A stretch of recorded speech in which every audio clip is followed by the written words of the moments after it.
Far from the quiet fields of Woolpit, along the rugged coastlines of Scotland, another mystery was unfolding, one that would leave sailors and villagers alike wondering if they had seen a man from the sea itself. It was the year 1725, and in the fishing village of East Lothian, the summer had been warm and the waters calm. Fishermen knew the tides like the backs of their weathered hands. They could read the sea egg's moods in the color of the waves and the pull of the wind. On this day, the tide had gone out far, leaving the wet sand glistening beneath the soft light of an overcast sky. Gulls wheeled above, crying out in the distance. It was there, on the exposed shoreline, that a strange figure was spotted lying motionless at the water's edge. At first, they thought it might be the body of a drowned sailor. The sea often claimed men, and the village was no stranger to death brought in on the tide. But as they drew closer, they saw that this was no ordinary castaway. His skin was pale, but it gleamed with an odd, almost silvery sheen. His hair, tangled and wet, clung to his shoulders, and his eyes were like nothing they had seen before. Large, round, and deep-set, they reflected the gray light of the sky as though holding the sea inside them. The man was alive, but barely. When the fisherman spoke to him, he answered in sounds that were neither English nor any language they recognized. His words rolled and crashed like waves, strange syllables that rose and fell in rhythm. They helped him to his feet, noting how he walked with a strange gait, as if he was unused to the solid earth beneath him. He stumbled often, his toes digging into the sand like he was trying to feel it for the first time. The villagers took him inland, offering him shelter and food. But he refused bread and ale, turning his head away from cooked fish. Only raw seafood seemed to interest him. Clams cracked open and eaten fresh, seaweed pulled straight from the shore. He ate with a quiet, almost methodical manner, and each day he would wander back toward the coast, staring out at the horizon as if longing to return. Some claimed he could swim faster than any man they had seen, gliding beneath the water with powerful strokes, surfacing far from shore with barely a sound. Others swore they saw him disappear beneath the waves and not return for several minutes, far longer than any fisherman could hold his breath. The children of the village whispered that he was a merman, come from a kingdom beneath the sea. He stayed among them for several months, never fully learning their language, though he began to understand gestures and simple commands. At night, some said they could hear him singing by the shore, a low, mournful sound, like the hum of the ocean through a seashell. It was beautiful, and yet it sent chills through those who listened too long. Then one morning he was gone. No one saw him leave, and no footprints marked the sand. Some thought he had returned to the sea willingly, finally finding his way home. Others feared he had been taken by the tide, swallowed once more by the ocean that had given him up only briefly. But there were a few, old sailors mostly, who claimed to have seen him years later, far from East Lothian. One fisherman swore that while sailing along the coast of Norway, he glimpsed a figure in the water keeping pace with his boat. The man's pale face surfaced for just a moment before disappearing again into the depths. Another claimed that while fishing at dawn, he felt eyes watching him from beneath the water, and when he peered over the side, he saw a familiar face staring back, the face of the sea stranger. No one could say for certain who or what he had been. A lost traveler from some distant shore? A man who had lived so long at sea he had become part of it? Or something older, something born of the waves? The villagers of East Lothian never forgot the day he came ashore, and long after he vanished, his story was told beside the hearths on stormy nights, when the wind howled and the sea pounded the rocks. In a land where the ocean was both a giver of life and a taker of it, the appearance of a man from the sea was both a blessing and a warning. For those who had looked into his strange, shimmering eyes, the truth seemed certain. He belonged to the water, and it had only let him go for a short while. In the shadowed valleys of the Pyrenees, where the mountains rise like jagged teeth against the sky, there lived a people who believed their land was watched over by ancient spirits. The winters here were long and bitter, the winds sharp enough to cut through the thickest wool. Villages huddled together along the slopes, their houses built of dark stone and their windows shuttered tight against the cold. But one winter's night in the year 1387, the villagers of Arguedas would see something that no amount of superstition could explain away. It began with a sound.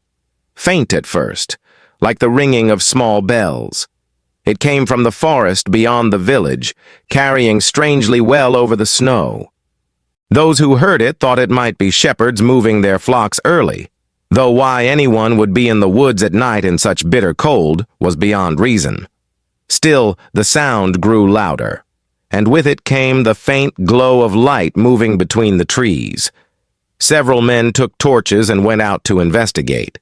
The snow was deep, crunching beneath their boots, and the forest loomed dark and silent around them. As they drew nearer to the lights, they saw a figure moving slowly through the trees. At first, it looked like a child, bundled in thick robes that shimmered faintly in the torchlight. The soft chiming continued with each step the figure took. When they called out, the figure stopped. Then it turned toward them, and what they saw made their hearts pound in their chests. The face beneath the hood was pale, almost luminous in the cold moonlight, but the eyes were entirely black, with no whites at all. They seemed to drink in the light rather than reflect it. Around the figure's neck hung dozens of tiny bells, strung together in a web of silver thread that caught the light of the torches. One of the men stepped forward, asking the stranger if they were lost or in need of help. But the figure didn't answer. Instead, it raised one gloved hand and pointed past them, toward the village. Then, without a sound, it turned and began walking back into the woods. The men hesitated, unsure whether to follow. The forest at night was dangerous. Wolves roamed these hills, and worse things, according to the old stories. Yet something in the way the figure moved, slow and deliberate, made them uneasy. Finally, one man decided to follow at a distance, keeping the torch low. The figure led them deeper into the forest, the chiming of the bells growing softer as the snow fell thicker.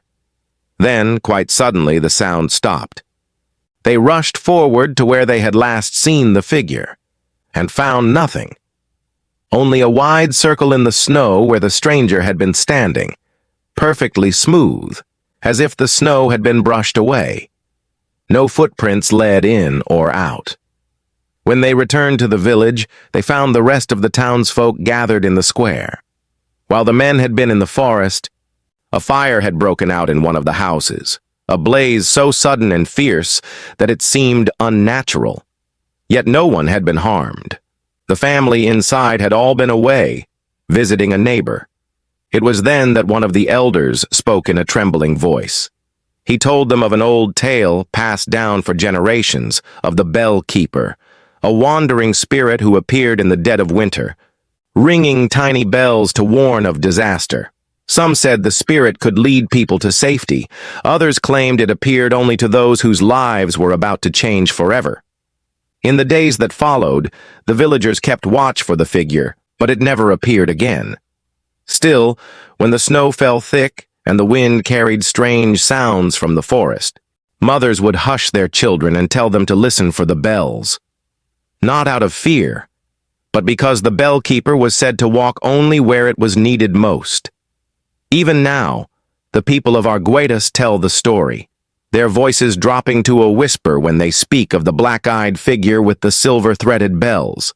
They say if you see it in the snow, you must never follow too closely, for it walks a path between worlds, and those who step too far from their own may never find the way back. Far from the snowy peaks of the Pyrenees, in the damp green lowlands of northern England, there lies an old village called Linstow. Even now, its winding lanes and leaning cottages feel as if they belong to another time. But in the winter of 1421, Linstow became the center of a mystery so strange that travelers spoke of it for decades. It began with livestock, or rather, the sudden disappearance of it. At first, a few sheep went missing from the fields near the river. The villagers blamed wolves or thieves. But then pigs vanished, entire chicken coops were found empty, and one cold dawn, a milk cow simply wasn't there anymore. No broken fences, no tracks in the mud, no signs of struggle, just absence, as if the animals had been plucked from the earth itself. The villagers took turns keeping watch at night, posting guards at the barn doors and near the pastures. Yet even under constant watch, the vanishings continued. It was during one such night, when the moon hung low and red over the moors, that the watchers saw something. Out beyond the farthest pasture, near the edge of the marsh, a faint light glimmered. It pulsed slowly, like the glow of a lantern seen through fog. But there was no road there, no reason for anyone to be wandering the marsh at night. 3 men, armed with spears, decided to investigate. The closer they came, the stranger the light seemed. It wasn't steady like a flame, but shifted and wavered as if alive, dancing just beyond their reach. Every time they thought they had caught up to it, it slid farther into the fog. Then, quite suddenly, the light winked out. The men found themselves standing in silence, their torches casting trembling shadows across the marsh grass. They turned to make their way back, and that was when one of them noticed something moving low to the ground. It was a figure, crouched, with limbs far too long for its body, crawling silently on all fours. Its skin was pale and slick, reflecting the moonlight like wet clay. In the torchlight, its head turned toward them, though it had no face. Only a smooth expanse of skin where eyes, nose, and mouth should have been. The thing froze, motionless as a stone, and for a moment the marsh seemed to hold its breath. Then, with impossible speed, it scuttled away into the fog, its long arms pulling it forward like a spider. The men gave chase, but within seconds it had vanished into the reeds. The next morning, a young boy came running into the village with a tale that made their blood run cold. He had been sent to fetch water from the river when he saw the same pale, faceless thing crouching by the bank. It was cradling something in its arms, a lamb, limp and lifeless. When it noticed the boy, it slipped into the water without a sound, disappearing beneath the dark surface. The elders of Linstow called it the marsh taker. Some believed it was a spirit, angered by the draining of old wetlands to make room for pasture. Others thought it was a cursed soul, doomed to wander the moors until it collected enough offerings to free itself. Whatever the truth, the vanishings stopped as suddenly as they had begun. The marsh taker was never seen again, at least not in Linstow.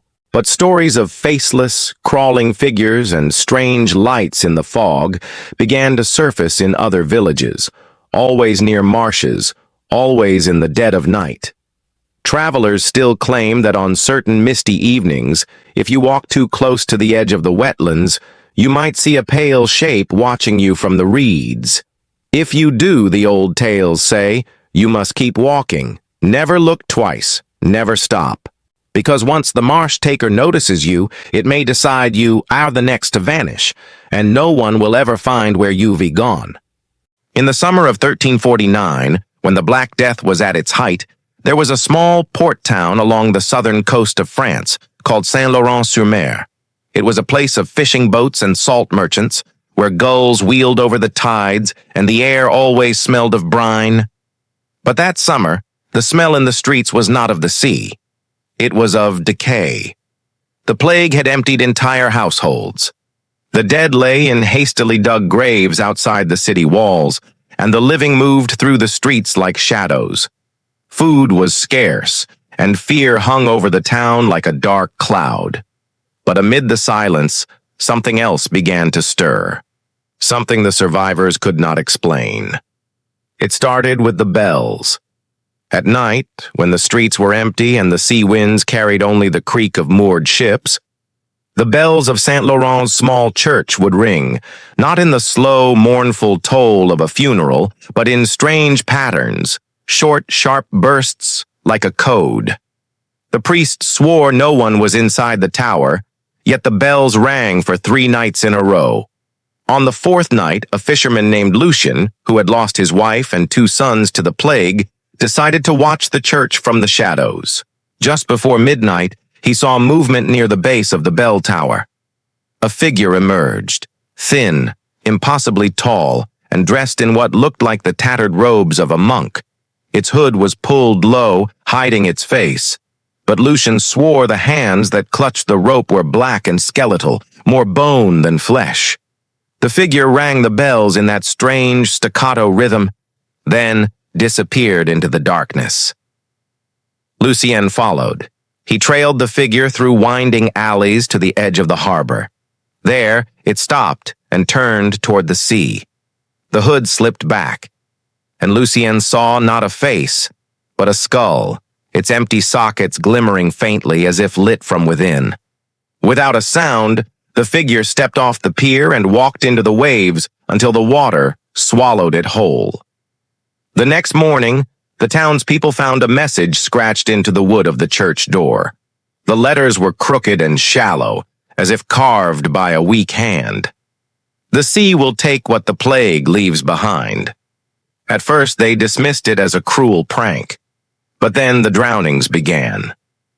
It was never the sick who were taken, but the healthy, those who had somehow avoided the plague. A merchant's daughter vanished while fetching water from the pier. A dock worker disappeared during his night shift. A boy playing near the tide pools was seen wading deeper and deeper into the water, as if drawn by something unseen, until the waves closed over his head. None of their bodies were ever recovered. The survivors whispered about the bell ringer, a plague wraith who appeared when pestilence thinned the living, claiming the rest for the depths. They said the bells were a summoning, a call for the sea to claim its due, and some swore that if you heard the strange pattern in the night, you must cover your ears and hide, because if you listened too closely, you would feel the urge to follow the sound, straight into the waves. By the autumn of 1349, Saint-Laurent-sur-Mer was nearly empty. Those who remained fled inland, abandoning their homes to rot in the salt air. The church still stands, though the bell tower leans now, its roof eaten away by storms. Fishermen from neighboring towns avoid docking there, and if you ask them why, they will only mutter about the bells. Even today, sailors tell of hearing them on certain fog-bound nights, ringing in that same strange rhythm over the dark water, though the church has been empty for centuries. Far from the coast of Saint Laurent, deep in the rolling farmlands of Bohemia, another legend was taking shape, one tied not to the sea, but to the earth itself. It began during the summer of 1412, when the harvest failed. The wheat stalks withered before they ripened. The barley turned to brittle straw, and the soil cracked beneath the farmers' feet. The people of the small village of Woolpit grew desperate. Without grain, there would be no bread to last the winter. One evening, an old man arrived in the village. He came on foot, leaning on a crooked staff, his clothes dusty from the road. His beard was long and gray, and his eyes, though clouded with age, seemed to fix on each person he passed. The villagers, wary of strangers in hard times, asked what business he had there. "I am a soil reader," he said in a voice that was barely more than a whisper. "I can tell you why your fields are dying." The villagers, desperate for answers, took him to the largest wheat field. The old man knelt, scooping up a handful of the dry dirt. He held it to his face and sniffed, then let it trickle slowly from his palm. "This ground is hungry," he said at last. "It has been fed only with the work of your hands, but it also needs the work of your blood." The farmers exchanged uneasy glances. "What do you mean?" one asked. The old man smiled faintly. "Every 7 years, the soil must drink. If you do not feed it, it will take what it needs." When they pressed him for more, he told them of an ancient bargain, a pact between the living and the land. Once every cycle, the village must give the earth a life. It could be chosen, or it could be taken. Either way, without the offering, the fields would starve, and so would the people. The elders dismissed it as superstition. But 3 nights later, a young shepherd went missing. At dawn, his flock was found scattered across the hills, bleeding and wild-eyed. A trail of hoofprints led to a patch of freshly turned soil in the center of the largest field. When the dirt was dug away, there was no body, only the shepherd's wooden flute, lying atop the earth as if placed there. The old man returned to the village square that evening, his staff tapping against the cobblestones. "The earth has eaten," he said simply. "Your fields will live this year." And indeed, the next morning, rain fell for the first time in months. The wheat, which had been brittle and yellow, began to green within days. By the end of the season, the harvest was plentiful. From that year forward, Velchis kept its pact. Every 7 years, a name would be chosen in secret. The chosen would vanish in the night, and by morning, a new patch of earth in the fields would be freshly turned. No one spoke of it openly, but everyone knew. Centuries passed. The old man never returned, yet the pact continued. Even in modern times, locals warn travelers not to walk through those fields after dark. Some say the soil there is still warm, even in the dead of winter. Others swear they've heard the faint sound of a flute drifting over the wheat on windless nights, a tune without joy, played for the land that must always be fed. In the mist-covered valleys of northern Italy, there is a mountain road locals avoid once the sun begins to dip below the peaks. They call it La Strada dei Passi Morti, the road of the dead steps. By day, it's nothing more than a winding cobblestone path, carved into the hillside centuries ago by merchants carrying wool and spices across the Alps. But at night, the road becomes something else entirely. Travelers tell of footsteps echoing behind them, too slow and heavy to be their own. When they turn, the path is empty, yet the sound continues, sometimes drawing nearer. The origins of this road's reputation go back to the year 1501, during the height of a brutal winter. A caravan of traders set out from Milan, bound for Innsbruck. They carried with them bolts of silk, barrels of wine, and a small chest of Venetian glass, goods worth a fortune. But as the snow began to fall, they reached the narrow pass where the road cuts between 2 sheer cliffs. There, a gang of mountain bandits ambushed them. The merchants, weighed down by their packs, were no match for the attackers. One by one, they were struck down, their bodies left in the snow. The bandits took everything of value, but before they fled, their leader gave a strange order. The victims' boots were to be removed. The reason for this cruelty soon became clear. Barefoot in the snow, the dying traders could not move far. Many tried to crawl away, but their frozen feet betrayed them. By morning, the pass was littered with bodies, their pale toes poking through the frost like ghastly flowers. Villagers from nearby towns came to bury the dead, but they claimed something strange. Every corpse they found still faced the road, as though trying to keep moving forward even in death. The burial was swift, the ground was too hard to dig deep, and the snow covered the graves within days. That spring, when the thaw came, shepherds reported something uncanny. On certain nights, they could hear a slow, dragging tread on the road, as though someone were walking barefoot across the stones. The sound would begin far away and grow steadily closer, though no one was ever seen. Over time, the stories spread. It was said that if you walked La Strada dei Passi Morti after dark and heard the steps behind you, you must not stop. If you did, the footsteps would halt too, and then they would start again, right beside your ear. The unlucky few who claimed to have made that mistake described a terrible sensation, icy, calloused hands gripping their ankles. One shepherd swore he felt something wet press against his bare feet, a frozen tongue tasting the warmth of the living. The road remains in use today, But locals still time their journeys carefully. It is not uncommon to see travelers linger at the base of the mountain until dawn rather than risk the night. And if you should find yourself on that road when the sun sets, you might hear it too. That slow, relentless tread in the dark, following you step for step, waiting for you to stop. Far to the north, where the winters are long and the nights seem endless, there is a ruined monastery perched on the edge of a black, wind-swept cliff. The locals call it the House of Ashes. No one remembers its original name, and no one dares to approach it after sunset.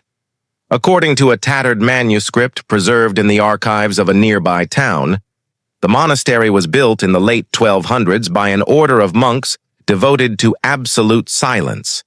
They believed that words were a trap for the soul, that speaking aloud gave form to thoughts that should remain unspoken.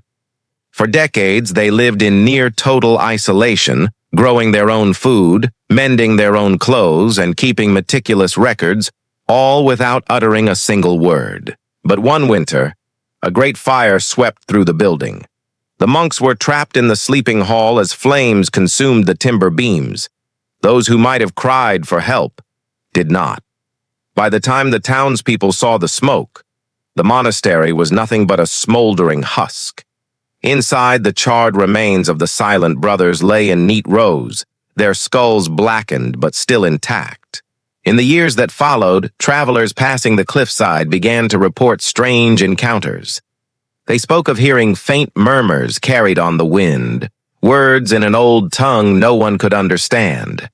At first, people assumed these were tricks of the weather, the whistling of the sea through the monastery's broken arches. But then came the stories of the silent procession. On certain moonless nights, witnesses claimed they saw a line of robed figures walking slowly along the cliff, their bare feet leaving no prints in the snow. The monks' faces were hidden in shadow, but their movements were strangely deliberate, as though they were chanting without sound. Some said they carried small bundles of blackened ash in their hands, cradling them like infants. The bravest, or perhaps the most foolish, tried to follow the procession. They never got far. Those who returned spoke of a sudden, suffocating stillness that gripped the air, as though the world itself had been muted. Even their own breathing seemed soundless. Panic would set in and they would run. But in that silent darkness, they always felt something just behind them. Local superstition warns that if one of the monks turns its hood toward you, you must look away immediately. For those who meet the gaze see not a face, but an open mouth filled with swirling black ash. The ash is said to flow out, twisting through the air like smoke, seeking to fill your lungs until you cannot speak or breathe. Today, the House of Ashes stands as it has for centuries, abandoned, wind-blown, its charred stones cold under the touch.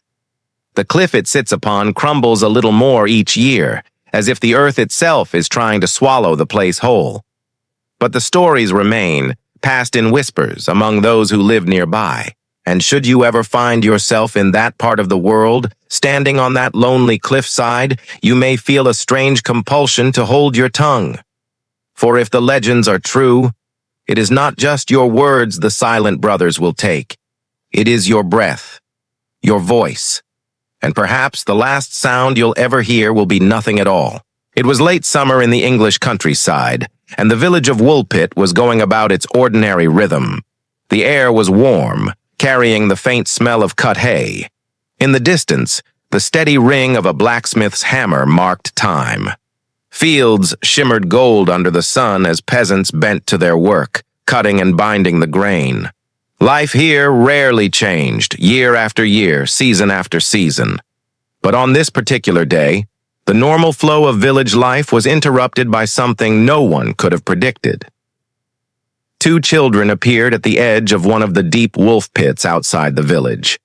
The pits were dangerous traps, dug to catch the wild wolves that still roamed the countryside, and yet somehow the children had wandered close to one. They looked lost, confused, and wrong. They wore clothing made from a material the villagers did not recognize. woven in a strange pattern and stitched with an unfamiliar style. They spoke quickly to one another in a language that sounded like nothing the people of Woolpit had ever heard. And their skin was green, not pale, not olive, but a deep leafy green, as though the color had seeped into them from the earth itself. The villagers stared, unsure whether they were looking at humans or something else entirely. Some whispered that they might be fairy folk, creatures from the other world. Others crossed themselves, fearing they were demons in disguise. But they were clearly children, thin, frightened, and tired from some unknown journey. The villagers approached cautiously. The children backed away at first, but they were too weak to run.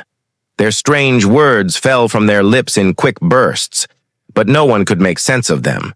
They were taken to the home of Sir Richard de Calne, a local landowner with the means to feed and shelter them. Yet even there a new mystery arose. They refused to eat anything given to them. Bread, cheese, roasted meat. They pushed it all away, their eyes blank with confusion, as if they had never seen such food before. For days they would not eat. The villagers grew concerned that they might starve. Then one day, while walking in the garden, the children saw something that made their eyes light up. Freshly picked broad beans still in their pods. They ran to them, plucked them from the stalks, tore open the pods, and began eating the raw beans inside. For a time, it was the only food they would touch. Slowly, they began to try other foods, but the beans remained their favorite. As they ate more, the green color of their skin began to fade, though it never completely disappeared. The boy seemed more fragile than his sister. Not long after they arrived, he fell ill. Despite the villagers' efforts to care for him, his health declined, and he died within the first year.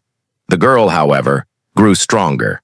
She began learning English and could finally explain in a halting voice where she believed they had come from.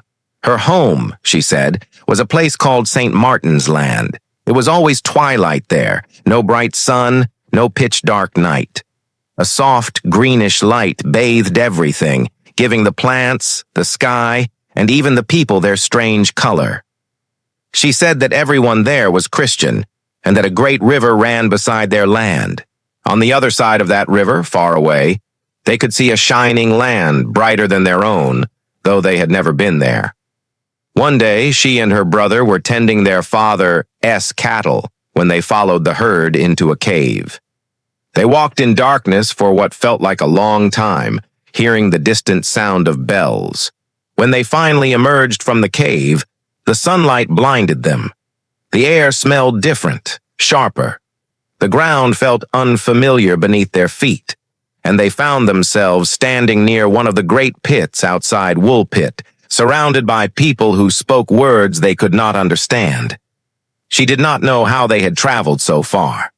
She did not know what had happened to the cave. She only knew that her brother was gone, and her home seemed unreachable. In time, she adapted to life in Woolpit, learning the language, wearing the clothing of her new home, and eating its food. She lost much of her green tint, though some said a faint hue remained in her cheeks.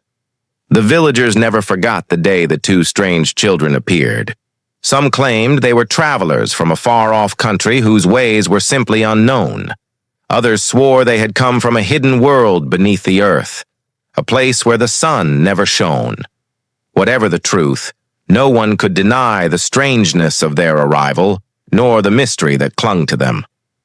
The Green Children of Woolpit had stepped out of nowhere and into history.